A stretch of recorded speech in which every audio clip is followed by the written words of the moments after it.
This is Business, Equity, and Opportunities.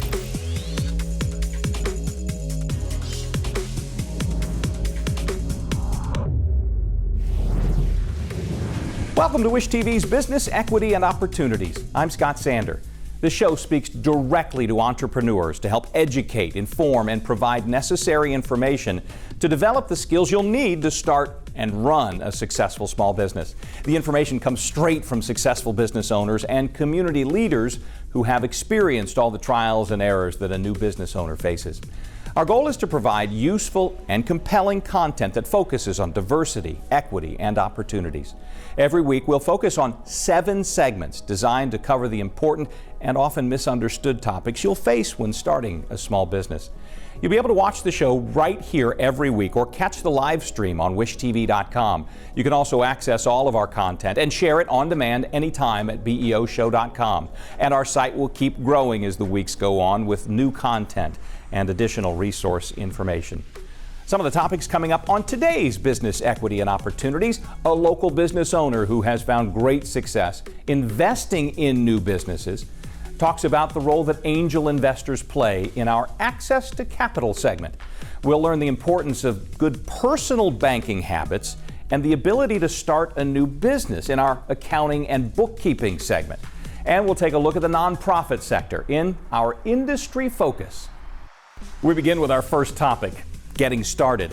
Each week, this segment will touch on some of the planning and preparation you'll need to consider from the very beginning to get your ideas off to a great start. This week, we find out what a business model canvas is and why you might want to consider one to help you create your business plan. This is Business, Equity, and Opportunities. Getting started. Emil Echior, founder of InnoPower, shares how a strategic management template can give entrepreneurs a head start with their new business plan. Today, most people use the term business model, right? And in trainings and schools you go to today, people use what's called a business model canvas. That tool allows you to look at your business as a whole. What's your value proposition? What makes you unique, right? Who's your customer? How do I reach my customer? What mediums am I going to use to reach my customer? What does my customer want? How much are they willing to pay, right? The front end of all of that is so important to a business, right? Because I've had great ideas and failed in the past because I based those things on assumptions, right? I never went to identify the customer, talk to the target customer, understand what the customer really wants and what they're willing to pay. So without all of those, it's pretty hard to get investment dollars because people invest in you to make money back. They don't just give money away. To get money back, they want to make sure that you are making some money or you've made some money before I give you my money, right? And I think sometimes there's a misconception that people invest in ideas. You know, there are a lot of ideas, right? People invest in people. People bet on people. Like, I believe in that CEO, right? He's gonna make sure this happens. He can make this idea happen. He has the team around him to make this idea happen. The grit, the desire, and he has a great idea. But he has a plan on how this, he understands his customer, the market he's trying to reach, his resources, what resources he needs, the people he needs, all of those things. So if you don't have those things, in sports we say you're drawing plays in the sand, right? And you don't win many games drawing plays in the sand, right? So again, it goes back to the playbook. It's, okay, you have this idea, now how are you gonna do it?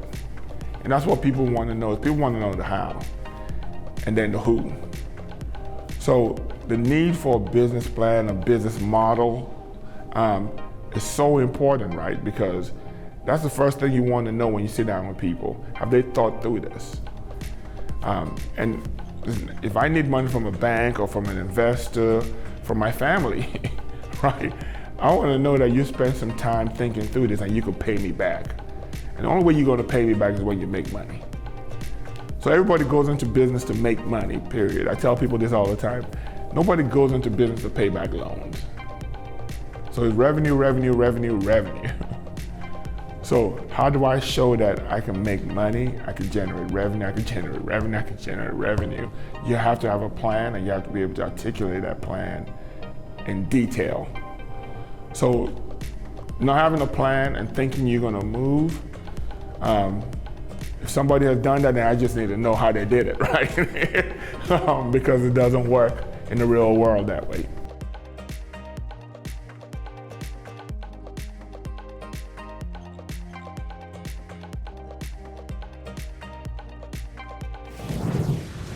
Still to come in our Access to Capital segment, angel investor John Thompson shares the qualities he looks for when deciding what he'll invest in. You can find more segments like this and more resources to help you start your own small business online anytime at beoshow.com. You're watching Business Equity and Opportunities. We'll be right back. Getting Started, made possible by the Indiana Economic Development Corporation.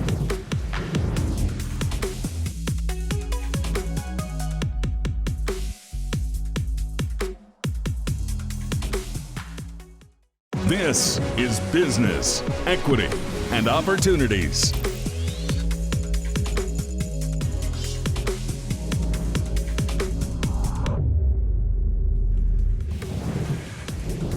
Welcome back to Business Equity and Opportunities. Each week in our Access to Capital segment, we will provide tips and explore opportunities to help entrepreneurs in their quest to find money for their startups. This week we look at angel investors who are usually private business owners who like to focus on small business ventures in return for equity in the business. From Wish TV, this is Business, Equity, and Opportunities. Access to Capital. John Thompson is a very successful businessman who's found great success in investing in new small business startups as an angel investor.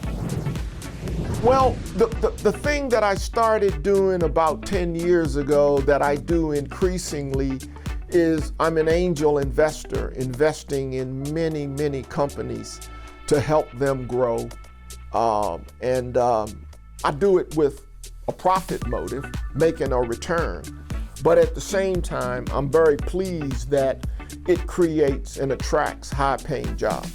One of those companies is TMAP, Make My Move, where we're the #1 company. If you're interested in working remotely in America, we're the #1 company for you to deal with. Our website is the website for remote workers around the country.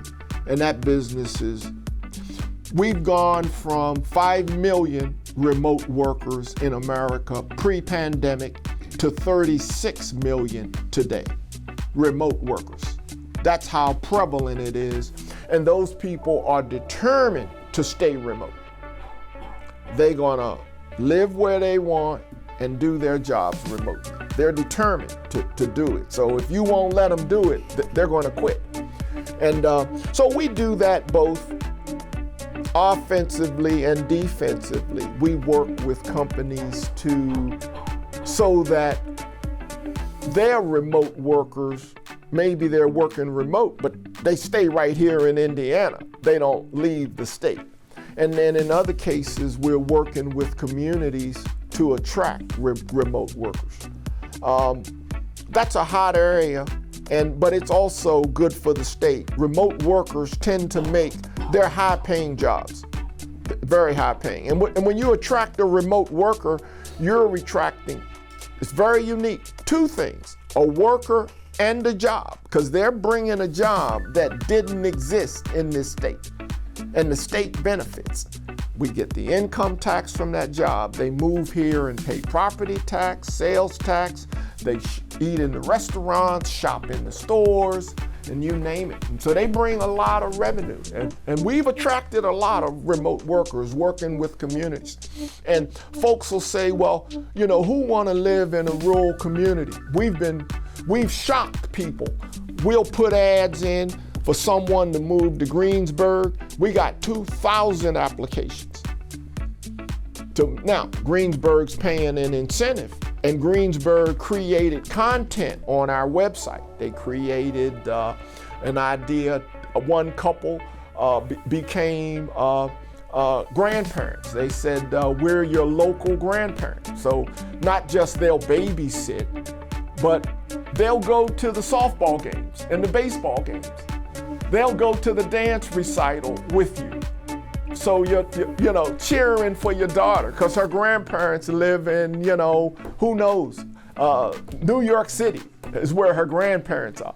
So they can't be at all of those things. I mean, it's just free meal once a month. A lot of things to acclimate people to the community. And then we put all of that content on our website. It's the #1 remote worker website in the country. And so I invest in that company. I think it's going to be very, very, very successful. And many others. Scale is manufacture edge computers. I'm very confident that company's going to do well, and it has done well. It's grown to be over 100 workers, mainly here in Indiana, making $85,000 a year plus. Those are the kind of jobs you want to create. So I can go on and on with those kinds of investments. We have a new company, Spoke Note, where we produce little stickers with QR codes. You buy a pack of 10 stickers. When you send your grandkid and out of state a gift, you put a sticker on the gift. When they scan that QR code, there you are, happy birthday, and it's you and maybe, your husband or your sister or cousin, doing a little cheer for them. You can't be at their big championship baseball game, but you send that QR code. So that's Spoke Note. And there's many other things that Spoke Note can do. But that's kind of the next chapter for me, investing in those kind of companies with a preference for Indiana-based businesses. I think it's twofold. One, I can help our state, but two, I can get a return doing it. I think there's a lot of talent in the state. We have one company here in the state, MetaCX. They're creating an entire new ERP system. So for a company to operate that creates equal value between multiple, so not just the customer and the vendor, but other relationships. And you're creating value differently and better than you have in the past. And so that's MetaCX, and those guys were some of the founders of ExactTarget, and so the beauty of it is many of these entrepreneurs stick around town and reinvest in new opportunities, and that's phenomenal.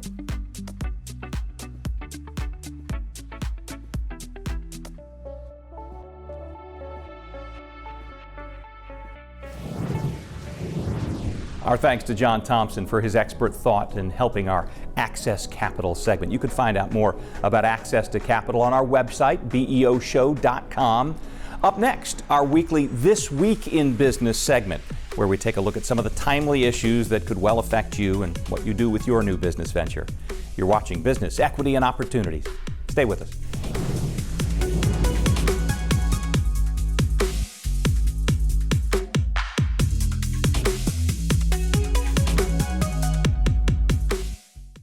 This is Business, Equity, and Opportunities.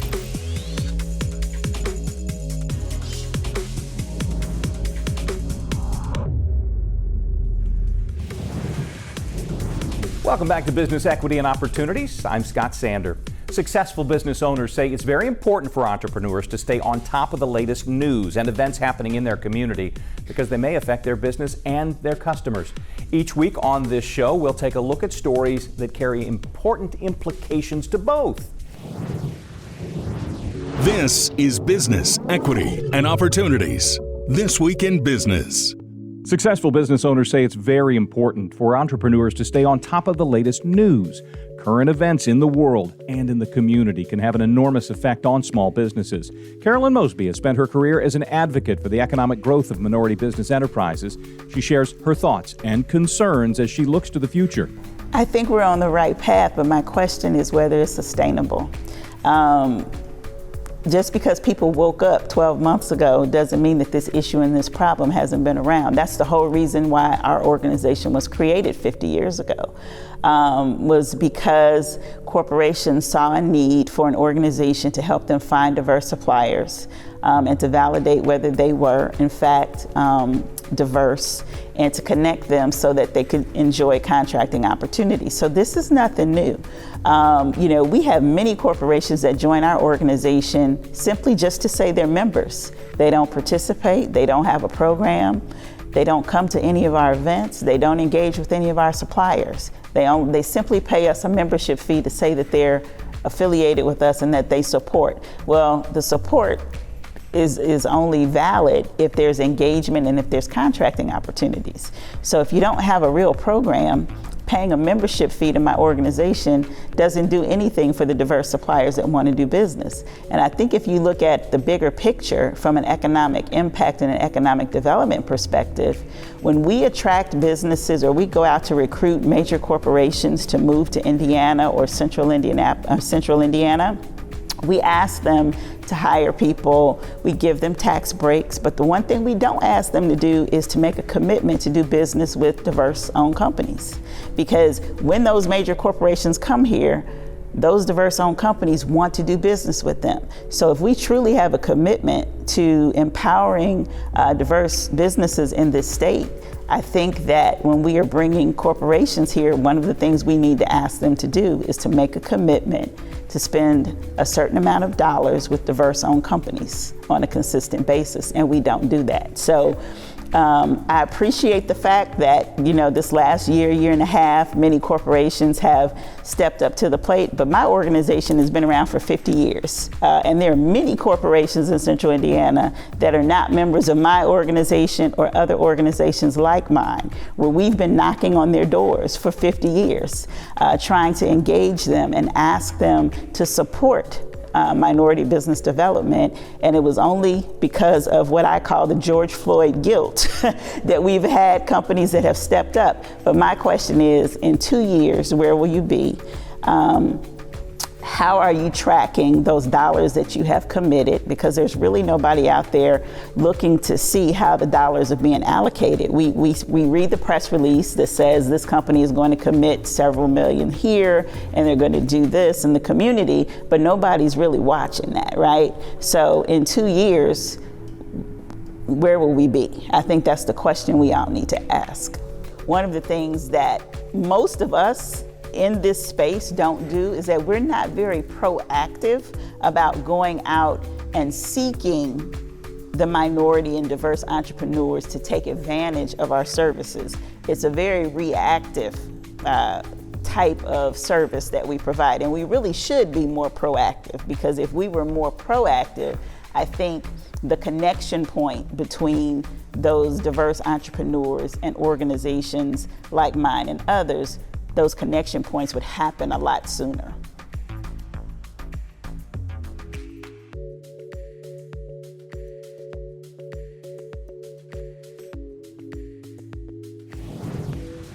I really think the Business Equity Opportunity show is a great idea. As an entrepreneur, sometimes you don't know what you don't know, and you don't even know what questions to ask. So having a program that's going to share with you some business principles from some leaders in the community that saw their fair share of success and failure is going to help accelerate your learning curve. It's going to help you become a better business owner a lot faster. Yeah, I can't tell you how many times I'm out in the community and people have never heard of LISC or don't know exactly what we do. And so we're grateful for segments like this, because it gives us an opportunity to tell our story, but it also gives the community an opportunity to hear the story and to hear what services, we provide. But it's for entrepreneurship. And Indiana, we've been in the bottom 3 states in terms of new business formation. And we got to move up. We can't be in the bottom 3 states. We got to strive to get to the middle and then to the upper half, and then continue to strive to get higher and higher. Encourage new business formation. Entrepreneurs like me, great, but we have to have more of it and work with and get the word out that these resources are there. And that's where you all come in. And you have mouthpieces like me. I'm happy to sit down with you, but many others as well. No one can do a better job getting the word out than you guys. When we come back, Marshawn Wally talks about how your personal banking habits can affect your business success. That's coming up next on Business Equity and Opportunities.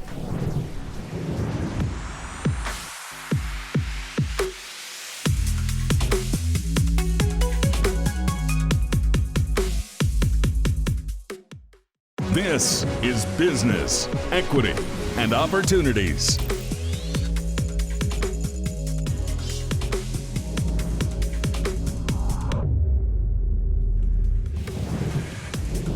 Welcome back to Business Equity and Opportunities. I'm Scott Sander. Most business leaders agree that anyone starting a new business needs to have a firm hold on their accounting and bookkeeping. Each week we will address various areas related to the costs that can make or break your business depending on how you handle them.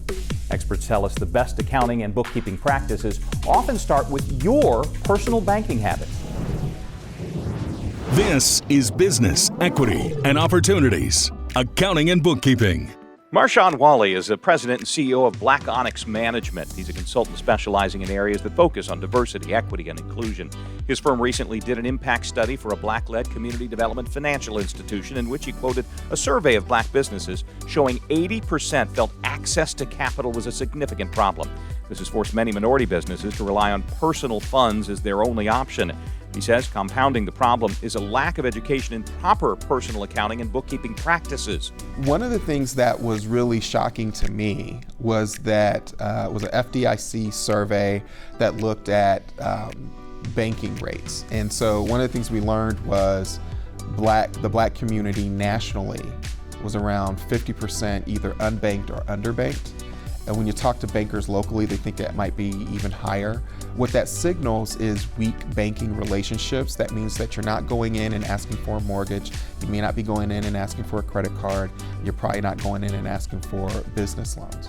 And so if you're not asking, then there's no way that you can get the information to make a decision. And so it's very concerning. We need to figure out, again, how to demystify banking. One of the things I think has to be appreciated is that your personal finances are going to have a significant impact on your business finances, particularly when you're starting out.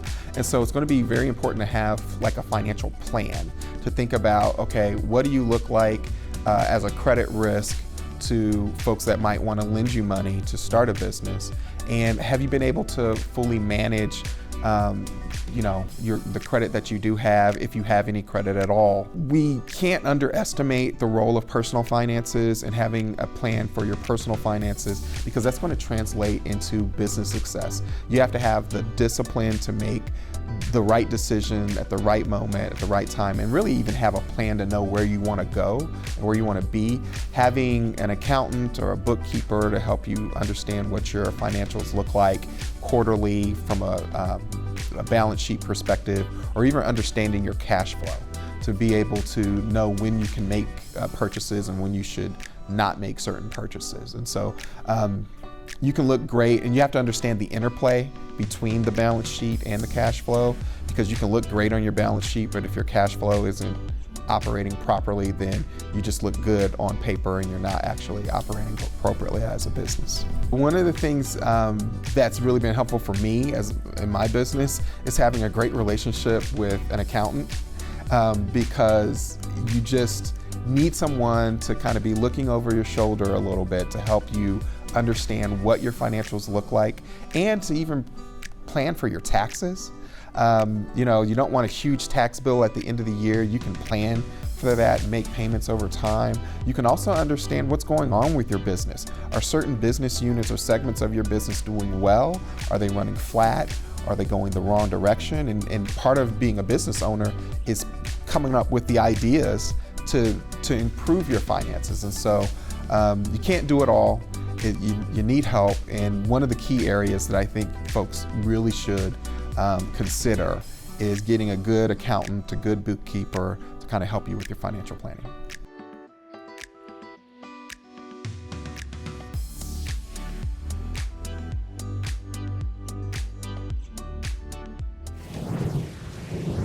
You're watching Wish TV's Business, Equity, and Opportunities, our new show designed for people interested in starting their own small business. For more information on all of our topics, check out our website. It's beoshow.com. You can access all of our segments and resources on demand. Also, sign up for our Business, Equity, and Opportunities newsletter. When we come back, we'll take a glimpse inside what's happening in the world of digital advertising. Also, our industry focus is on the nonprofit sector, and meet the youngest CEO of a top 10 bank in the country. Hear his success story. All that and more when we return on Business, Equity, and Opportunities.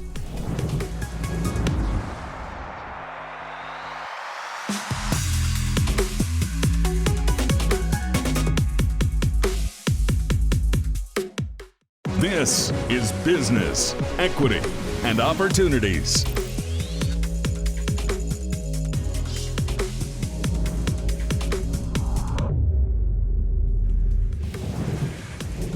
Welcome back to Business, Equity, and Opportunities. Running your business day to day covers a wide variety of topics. Most of the things to consider when starting a new business eventually lead you to how you'll handle your day-to-day operation. Each week on Business, Equity, and Opportunities, business professionals share their experience in keeping a business running. This week we look at digital advertising and some of the things you need to consider. This is Business, Equity, and Opportunities. Running your business day to day. Sheila Smiley is Hiron's Senior Vice President for Media and Digital. Yeah, you're right. Advertising has changed significantly in the last 10 years. And mostly because there's the digital technology enhancements as well as media consumption changes. So as more and more channels are available for the user and you've got screen time that they're sharing, it really makes it important to understand how your users are consuming information, making sure you understand that target audience so that you can invest in channels that you have minimal waste. Yeah, just like you and I, when we consume information on a daily basis, we are looking at different channels. So we're watching television, we're driving down the road and see a billboard, we are on social media in the evening catching up with our friends, and there's all these different channels, and making sure that you're in front of the right audience in multiple ways really just plants that seed with them multiple times, and we need that recurring frequency so that when they're ready to find services with a business like yours, they know who to reach out to. Entrepreneurs can do this thing on their own, depending again on what their background is and what they studied in business school. But I would say, just like any other thing that you invest in, go to the experts. And a lot of times, agencies or marketing consultants will end up paying for themselves. They understand the cost of the market. They understand the geography. A lot of times, they will invest in third-party data to understand your consumers and how they're using and viewing information. So you're automatically going to have some shared savings by being, closely targeted in your channels. So when I'm asked how much it costs to advertise, it really depends on what your output expectations are. So you really want to start backwards and say, what do I need my advertising to do for me? And then you look at the amount of customers, the increase in phone calls, the leads that you're going to be receiving, and do the math backwards and say, based on my profit margin, what will I be able to afford in an advertising investment? Then you find the right channels based on your target audience to basically maximize that investment. So I would say, a business plan is going to then lead to your communications plan, which then is going to lead to your media and advertising plan. So as a part of that, understanding what portion advertising needs to be accountable to is the first step. Then thinking about what are those channels that your target audiences are consuming. So when you go back to that multi-channel approach, you're looking at traditional channels like television, radio, outdoor messaging. Then coupling that with digital channels such as display advertising and paid social advertising and paid search. And all of these channels and others have their own space when it comes to your advertising plan, just understanding where your consumer is in their journey. Do they know about your brand, or are you just telling them about your brand for the first time? So are you launching your business, or are you reminding them you're there so that when they're ready for your services, they know who to contact? So all the channels really work well together. It really just depends on your objective. I think advertising will continue to evolve. There's a time and a place to use lots of different channels, and I don't think those are going away. There were days, 10 years ago where people thought print was dead, and people thought, television, there's so cable's taking the way, and there's, people are being cord cutters. So there's all these things that are being added to the mix. I don't think anything is going away. I think it's just evolving in how it's being used. So when you think about a user and how many screens they have in front of them in any given day, it's just understanding how do you get in front of the right screen at the right time.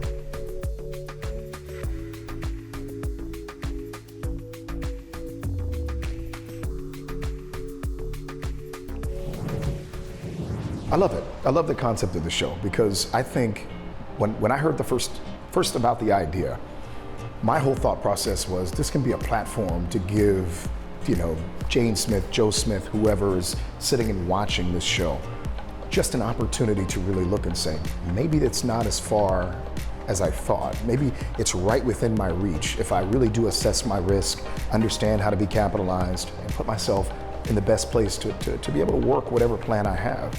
And that's what I'm hoping that anything I'm giving in this segment or anybody else is able to inspire others to do.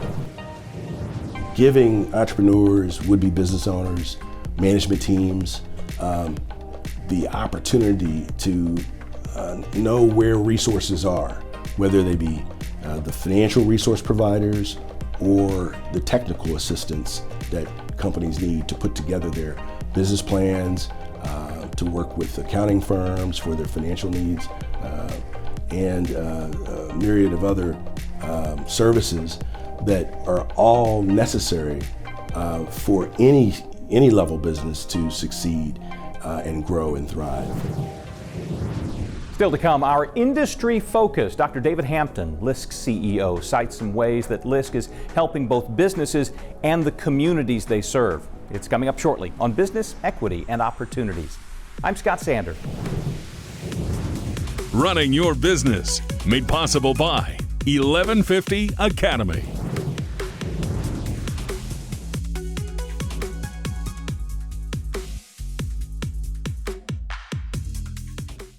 This is Business, Equity, and Opportunities.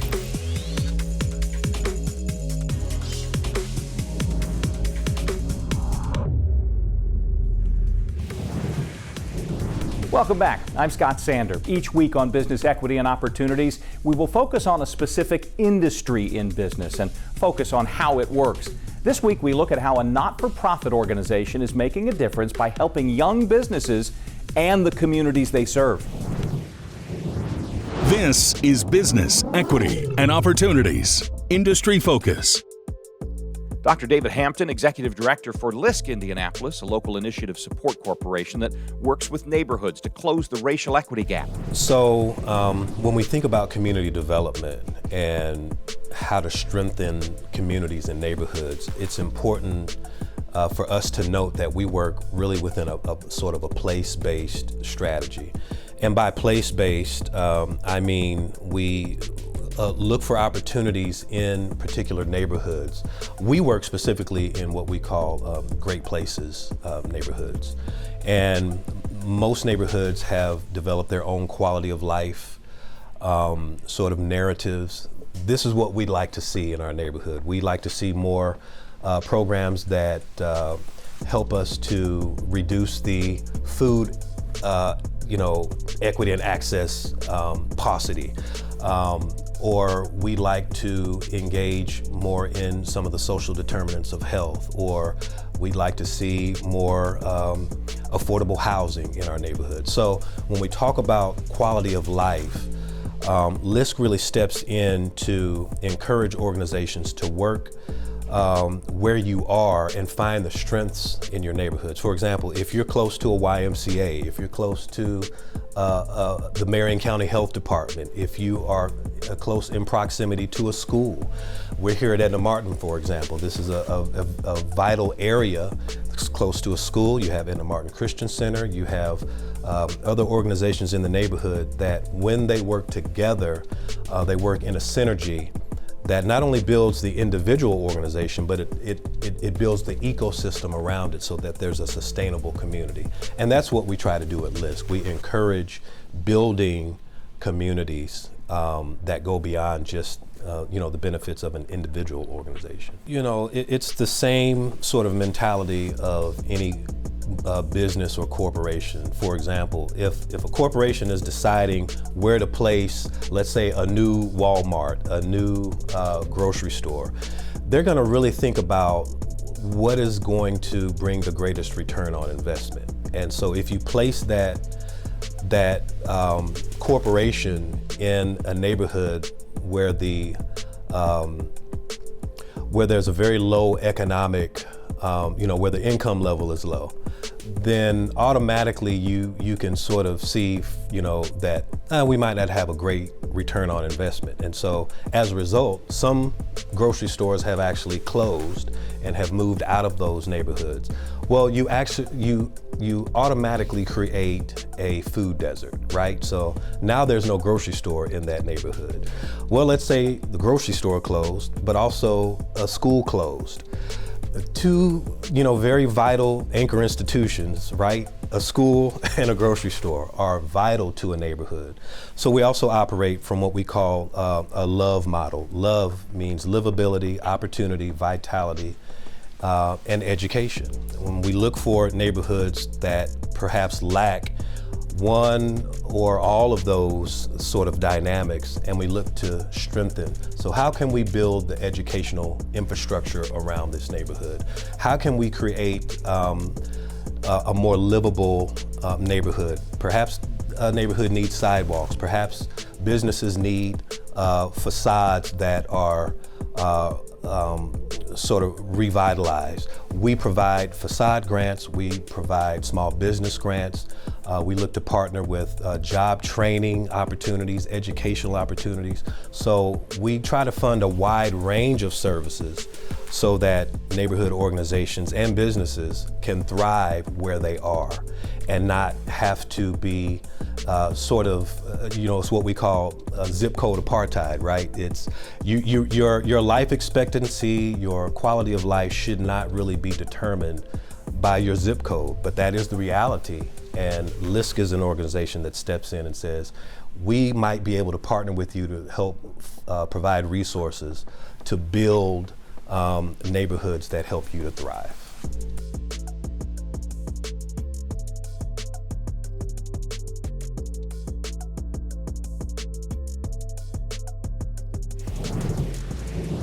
Up next, we talk with Tim Spencer. He's the youngest CEO of a top 10 bank in the country. It's coming up shortly on Business, Equity, and Opportunities. I'm Scott Sander.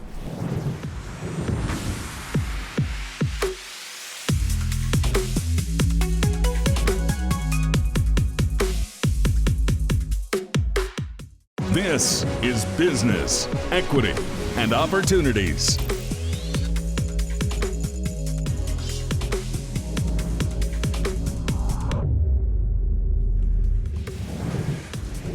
Welcome back to Business, Equity, and Opportunities. Our final segment shines a light on something every entrepreneur hopes for in business: success.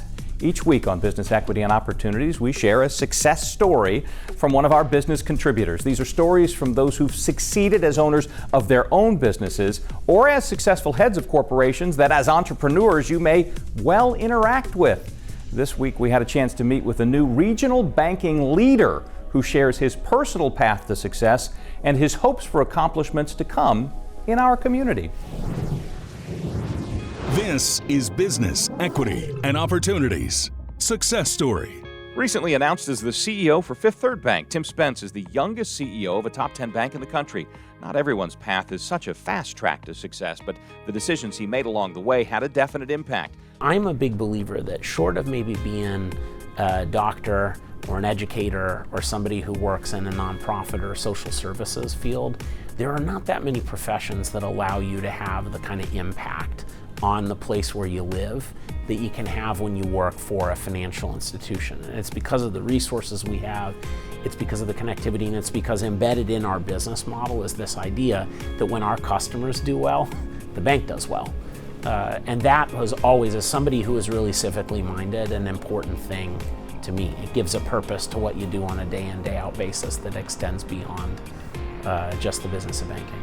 In its simplest form, we hold $1 of our shareholders' capital for every $10 in loans that we make, which means we're kind of a 10x bet on the health of the markets where we operate.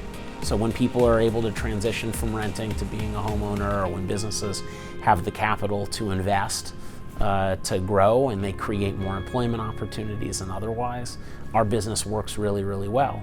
And in markets where you struggle with economic mobility or access to capital to fund capital investments or new business formation or otherwise, it's a more difficult business. So we have not just this sort of sense of social purpose as an incentive, but a financial imperative to find ways to be constructive and to help people to achieve their major financial milestones. I also would like to believe that, especially in this time where we have social challenges that we didn't have in the past, where technology is playing a role in the business that it didn't 20 years ago, and where the people that we compete with don't look like the traditional competitors that we would have competed with in the past, that having a fresh perspective, being somebody who grew up. I mean, I learned to code in Logo in first grade. Who had the alpha client of Netscape Navigator running in my library, and the first computer that I saw in my high school gives me a little bit of a unique perspective on what maybe is to come. For his innovative efforts to advance the banking industry digitally, he was named Digital Banker of the Year in 2018. I think technology is really going to flatten the scale curve. And in particular take a lot of the hassle out of starting your business. There are things we don't have the ability to control, like government. You think about the impact that digital could have on the licensing process or the permits and the approval process. I think there's lots of opportunity for innovation in government there. But in terms of getting your account set up, getting payroll processed, accepting payments, remitting payments to your suppliers, these are all things that required bookkeepers and a large back office to manage in the past that you're going to be able to do in a much more seamless and automated way right out of the gate as a business. I think we're already seeing that in a lot of parts of the small business ecosystem. I think in the future in the business, the tech development really is going to be focused on providing our customers with software that actually allows them to live better, right? Tools that actually help you to set your savings plan, and that algorithms that run in the background that move small amounts of money on your behalf into your savings accounts to help you set up the plan in order to achieve it, and then to help you personalize those sorts of goals so that when you see a t-shirt that you might otherwise want to buy on Instagram, the thought process in your mind is not, hey, it's an extra $1 out of my checking account, but rather, this is my child's birthday fund. Do I want to be a good dad and keep the money in the birthday fund, or do I want to be a bad dad and get that t-shirt that I saw on Instagram?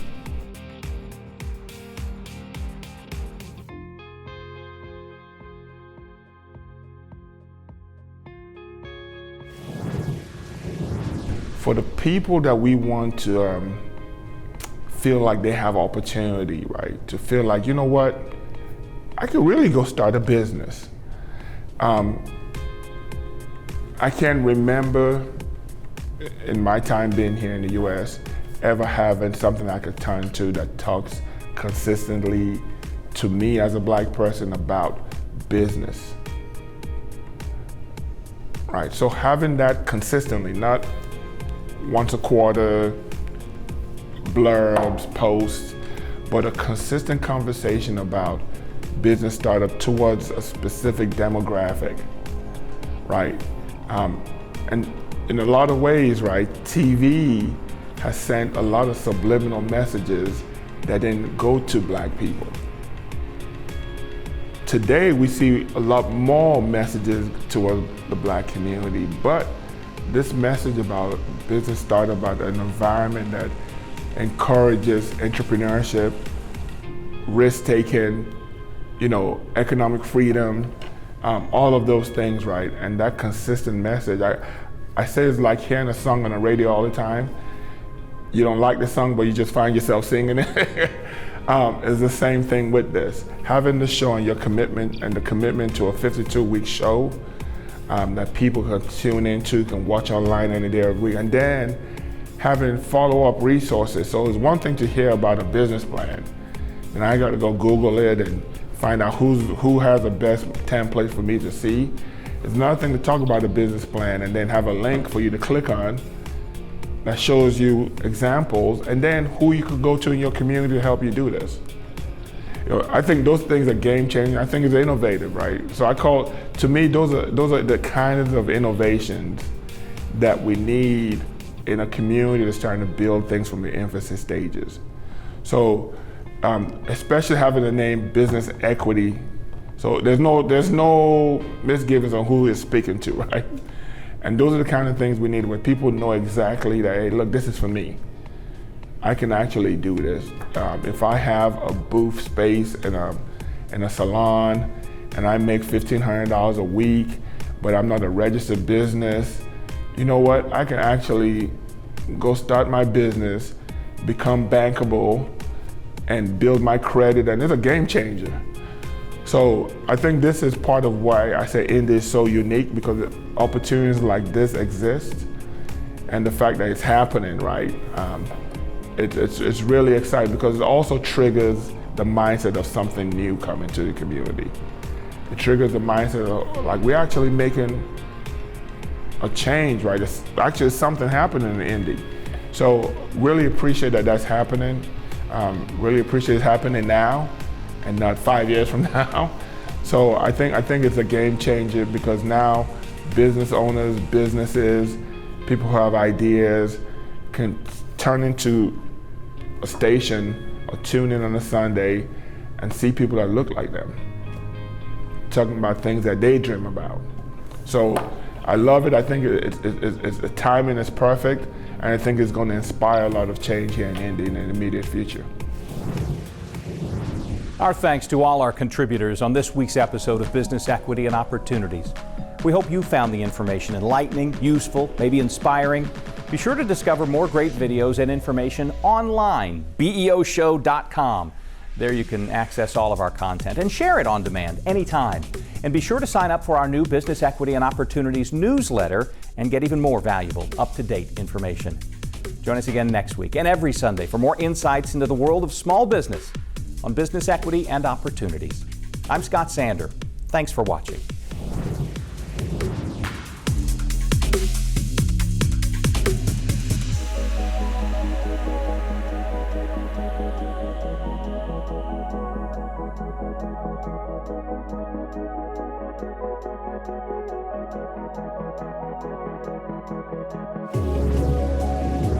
Business Equity and Opportunities is made possible by Indiana Economic Development Corporation and 1150 Academy.